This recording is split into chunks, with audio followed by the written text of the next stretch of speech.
విశాఖ ఉమ్మడి జిల్లా ప్రస్తుతం 3 జిల్లాలుగా విభజన చెందినా కూడా నగరంలో టీడీపీ పరిస్థితి ఆధిక్యంలో ఉన్న రూరల్లో వైసీపీ పట్టు సాధించింది. నగర పరిధిలో 60 కార్పొరేటర్లు ఓట్లు, 7 ఎమ్మెల్యే, 1 ఎంపీ ఓట్లు కలిగి ఉంది.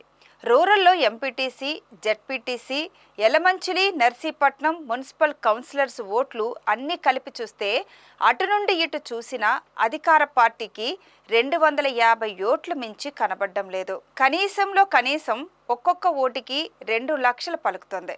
అధికార టీడీపీ పార్టీ అంతగా ఖర్చు చేయడానికి ముందడుగు వేయడం లేదు. పదవులు ఇస్తామని ఆశ చూపించడం తప్ప మరో ముందడుగు వేయట్లేదు. వైసీపీ అటు పటిష్టమైన ఓట్లు కలిగి ఎమ్మెల్సీ ఎన్నికల్లో గెలిపించే ఛాన్స్ ఎక్కువగా కనబడుతుంది. ఒకవేళ టీడీపీకి ఓటు వేస్తే పదవుల విషయం పక్కన పెడితే ఈ ఎన్నికల టైంలో వాడుకొని వదిలేస్తారేమోననే భయంతో కొందరు జెడ్పీటీసీలు, ఎంపీటీసీలు ఆ ఆలోచనలో కూడా ఉన్నారు.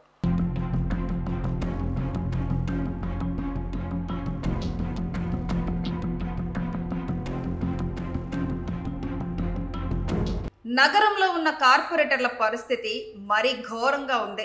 ఇంకొకరు 10 లక్షల డిమాండ్ చేస్తున్నారని, ఎన్నికలతో పాటు వచ్చే మేయర్ పదవి సీటు కోసం కూడాను తమ అభ్యర్థులను తమ ఓటు కావాలి కాబట్టి ఇప్పుడే 10 లక్షలు కావాలని వైసీపీలో ఉన్న కార్పొరేటర్లు కూడాను టీడీపీని డిమాండ్ చేస్తున్నాయని కొందరు వాపోతున్నారు. ఇలా చూసుకుంటూ కూటమి తరపున పోటీ చేసే ఎమ్మెల్సీ అభ్యర్థి దాదాపుగా 10 కోట్ల పైన ఖర్చు చేయాల్సి వస్తుంది. సుమారుగా 452 ఓట్లు దాటి వస్తే గాని ఎమ్మెల్సీలో టీడీపీ కూటమి గట్టెక్కే పరిస్థితి లేదు.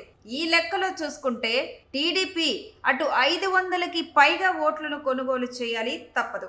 అటు వైసీపీ కూడాను టీడీపీలో ఉన్న ఎంపీటీసీ, జెడ్పీటీసీ, కార్పొరేటర్ కూడాను ఒక రకమైన ఆశ చూపిస్తుందని బయట చాలా ఆరోపణలు వినపడుతున్నాయి.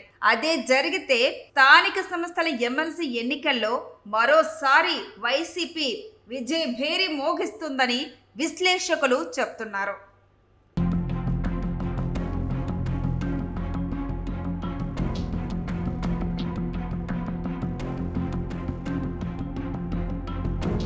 ఇక అధికార పార్టీ కూటమి నాయకులు కూడాను ఎవరి వంతు వారు నాకెందుకులే అనే ప్రయత్నం చేస్తున్నారని, అందరూ ఎవరూ కూడా నెత్తి మీద భారం వేసుకొని ముందుకు వెళ్లడం లేదని టీడీపీలో ఉన్న కొందరు కార్యకర్తలు గుసగుసలాడుకుంటున్నారు. కూటమి కోట అధికారం చేపట్ట నుండి ప్రజల నుంచి వచ్చే వినతులతో లీనమైపోయి ఈ గ్రీవెన్స్ సమస్యతో ఇక్కడ స్థానిక ఎమ్మెల్సీ విషయంలో కూడా పెద్దగా ప్రతాపం చూపించడం లేదని, ఎవరి దారి వారు యమునా తీరు అన్నట్టుగా వ్యవహరిస్తున్నారని తెలుస్తోంది.